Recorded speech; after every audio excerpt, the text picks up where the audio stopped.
Hello and welcome back to the GorillaBiker. Oh, look at this. This is kind of pretty. And today what we're going to be talking about is a question I've gotten from some people who were following along the oh, that's very loud. Who were following along my Blue Ridge Parkway trip on Instagram. And I'm just going to be answering one very simple question that several people actually asked me, and that is, how do I plan road trips? So, you know, it really depends on the type of road trip. A lot of the time with me, the last particular road trip was primarily a bike riding trip. So it was primarily to go ride the Blue Ridge Parkway, you know, obviously, which has been a dream of mine.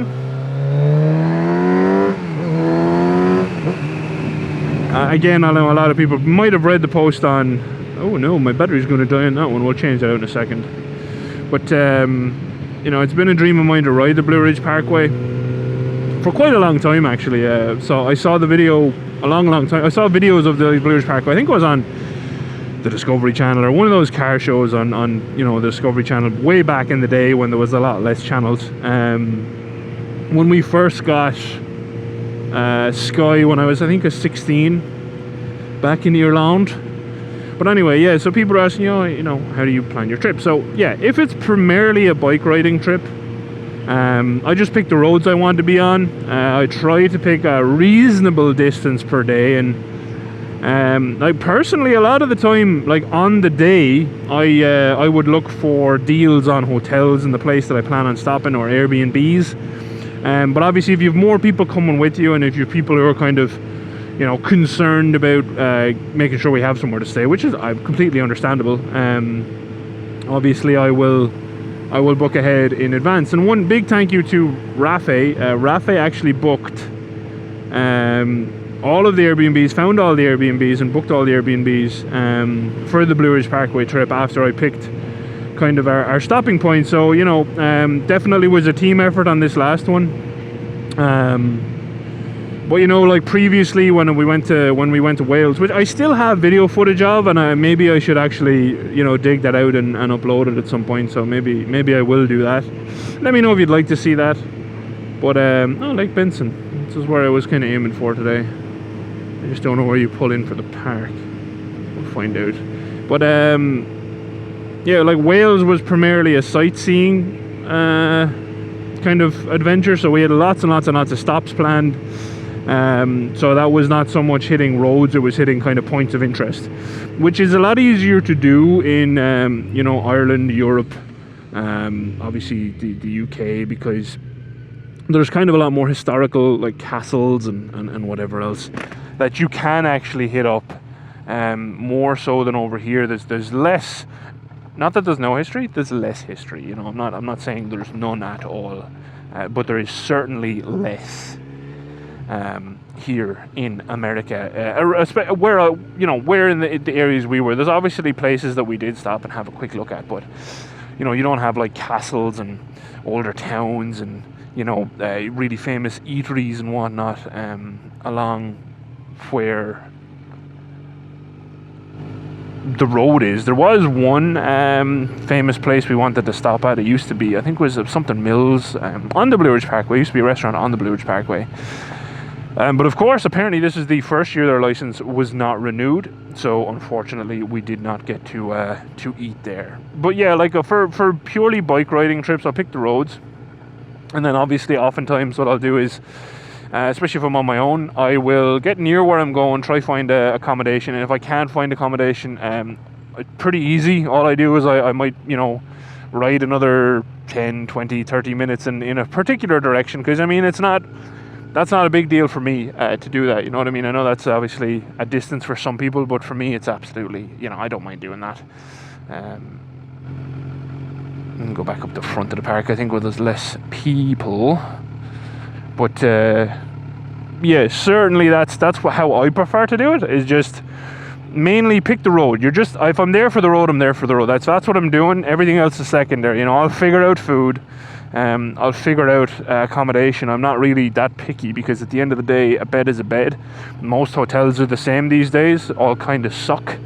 Most Airbnbs are pretty much the same these days. Some obviously much nicer ones that you can find, but largely they're the same. So, you know, I don't really bother myself about that. I obviously do pick the town I try to stay in. So, like, you know, on the way down we stayed in, you know, Boone, which is a nice little town, Asheville, and then Cherokee, which is the end of the Blue Ridge Parkway. And obviously Cherokee was kind of the nicest place we stayed. I think it was really good, and also it was good because it being our last day, we had a little bit more time there. We got to go down, swim in the river, you know, really sit down, enjoy some food and whatever else. So yeah, it was cool. That was really nice. And obviously, you know, if you're planning with people, that changes things too. If you're on your own, makes everything generally very, very, very, very, very easy, because you can just pretty much look after your own interests, you know, which obviously you usually understand, you know, kind of what you want to do on your trips, and it's just a case of then going and doing that. But if you are bringing people, that's where it can get a little bit more complicated, and it's much easier to travel on your own. And what I will say is, you know, how the Welsh trip went, how I handled my Germany trip, where I bought a bike and rode it back from Germany to Ireland, and it worked really well. And it's actually with this one as well, with the Blue Ridge Parkway one as well. What I do is, because I've definitely missed trips I could have taken over the years, trips that I wanted to take. But what I've decided to start doing is, I will pick the dates that suit me. I'll pick the place that I want to go. And, you know, dates that suit me within reason. Like, obviously, if there's someone who really wants to go, like in this case it was Hatter, you know, you'll try finagle as best you can. But with that stuff, you have to be careful as well that you don't lose. Oh, this is cool. Cardo Veterans Memorial. So, like, what is it? We'll read, I suppose. It's very hot in the helmet. But you know, I feel that if you kind of give too much leeway to trying to organize something and wait till everyone says absolutely yes and everyone confirms it, you could end up not ever going on your trip, which has definitely happened in the past. I was waiting on other people. So yeah, irrespective of it's me alone or with other people, just I would highly advise picking your dates, picking where you want to go, you know, sharing it with your wider group of friends or whoever you want to share it with, and then irrespective of who comes or who does not come, just go and you'll enjoy yourself, whether you're on your own or with other people. It's obviously great if you get to go with friends. That bike looks so good, but if you don't, you don't, you know what I mean? If you want to do it, you want to do it, and just do it. These panels are created through a process called earth casting and molded from Piedmont clay of North Carolina before leaving for war. Many troops or farmers who worked in fields of clay in order to support their families. The call of war required that they put down their tools in exchange for weapons. The same earth that sustained them in life was the final resting place for many who lost their lives during conflict. Well, that's sad. The Garner Veterans Memorial Committee selected Clearscapes of Raleigh to design and build a memorial. It's cool. Walkway of Honour. Yeah, it's a cool memorial, cool idea. I like the usage of the clay, and it is a memorial, so I'm not going to just walk in around and kind of, you know, shout about other things. There's a lot of names here of people who died from lots of different places, so always a kind of a sobering thing, isn't it? When you walk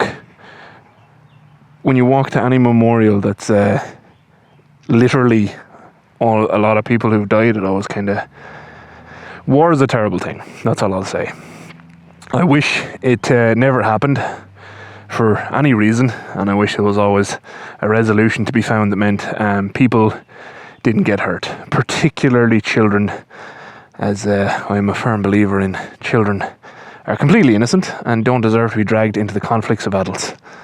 Not to get too serious about it, but that's something I firmly believe in. So, but yeah, cool memorial. Obviously not a happy place to visit or anything, but certainly very cool. It's kind of a further back view of the memorial, which is cool.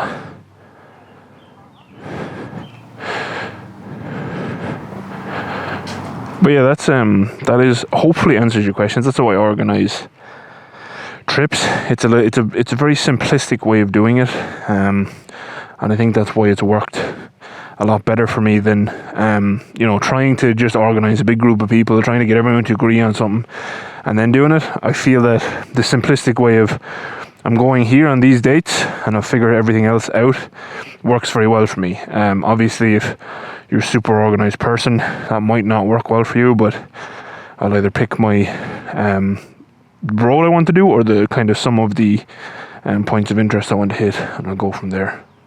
You know, and even with the points of interest, I usually will pick a couple of major ones that I really want to see, and then after that I just use Google Maps to kind of figure out where there's extras that I can look at. And if I get extras, great, I get extras. Now let's throw a new battery into this, because when we're leaving, I want to test a view that I have put together and hopefully can use on the track. Yeah, this is a Lake Benson Park. We obviously rode right past Lake Benson. If you don't know what a lake is, it's a big old chunk of water we went past. And I will make a video on the Lindstrad bag. It is coming. Some people have seen it and have asked. I think I need to do the clutch on this soon. Obviously, knowing that one of the last riders was a learner, I feel that it's probably further worn than it would otherwise be. We'll figure that one out.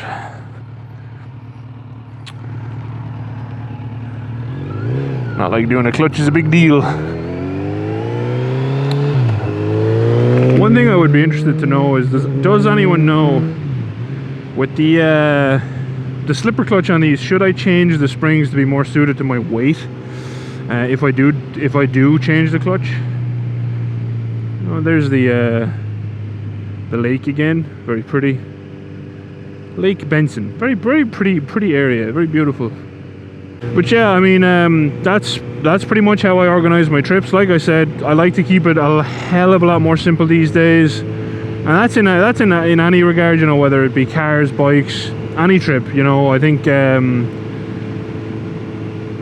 it's just a learning from missing trips I would have had liked to have done, because I was trying to wait on people or get just the right blend of people that everyone who said, well, might be interested, and you wait and you wait and you wait, and then you fail, you know. So one thing, you know, that I never got to do is I really wanted to ride up to Donegal and make videos in Donegal on the bikes, but you know, there was a couple of us who wanted to do it, but unfortunately, just everyone's time is different. You know, people have different jobs, people have families, kids, etc. So this is definitely not a blame game or anything. I'm just saying, for if you, like me, have certain goals you want to do and certain trips you want to make, you know, plan it and do it. That's pretty much it. Don't wait for other people. Obviously, once you're comfortable doing it alone, some people aren't. In which case, obviously, you will have to wait a little bit to a certain degree to at least get one person. But you know, for me, I'll happily do something on my own, especially since I make these videos, because I don't ever really feel like I'm completely on my own, if that makes some kind of weird sense. I do get to go back and relive the video editing it, relive the trip editing it, and then also you know, live the trip in a different way when I'm talking to people on comments who have looked at the video with interest or whatever else. That was not a pleasant bump.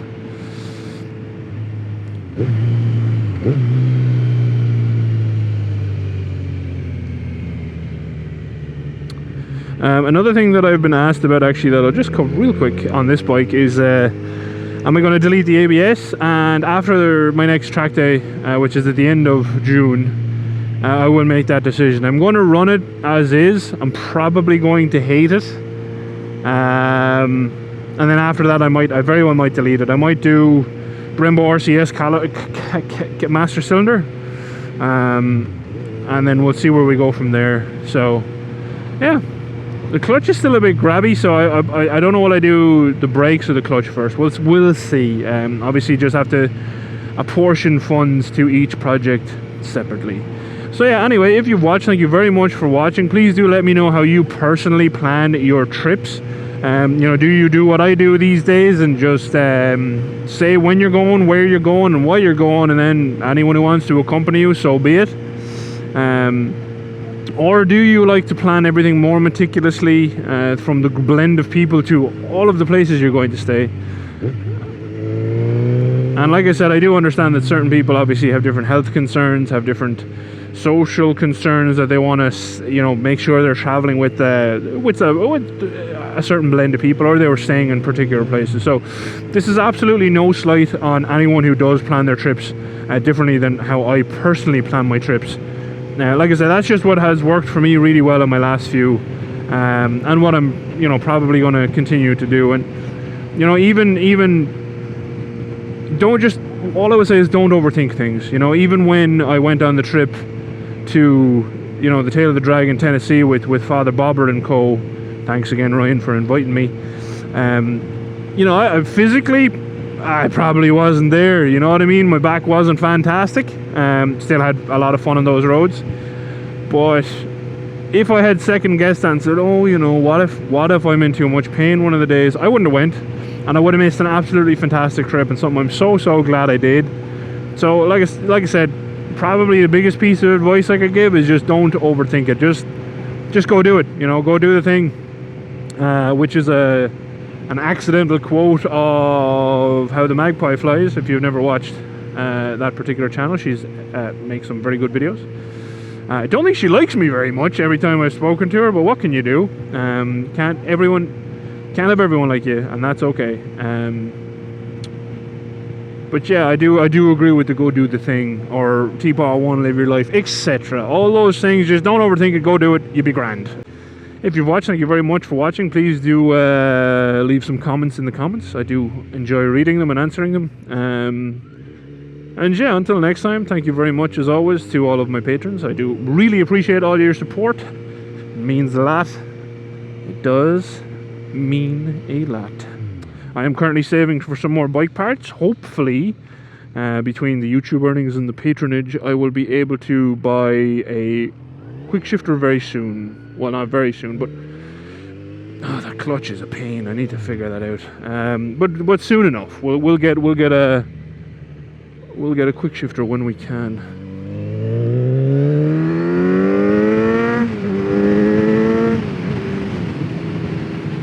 Oh, I love how fast this bike is. Thank you, Ivan. Ivan did a fantastic job on making it a little bit faster. But yeah, that's it. Thank you again for watching. Adios. Outro crew. If you could do one trip anywhere in the world on a bike right now, where would it be and why? That is my question. The next place I would personally like to go is possibly back to Tennessee and do more of Tennessee. Maybe, time will tell. Definitely mountains though. If I had the wherewithal, I would definitely get over to Monkey Boat Rides in Colorado and beg, borrow or steal a bike from him, and then beg, borrow or steal him physically and have him ride with me to visit Alex, Grom Trooper, and also Dan or Danimal in California. That would kind of be a really cool trip. I did want to buy a bike in California and then ride it back, visiting all those guys on the way. And I'm currently trying to plan out my 2025 and what is kind of possible and doable. So maybe that'll still happen, who knows. We'll see.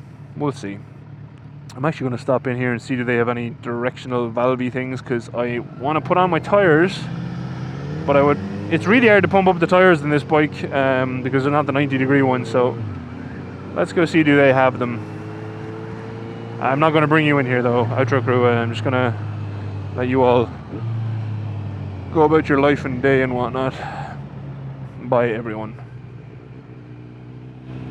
Or bye outro crew, I should say. Lots and lots of bikes.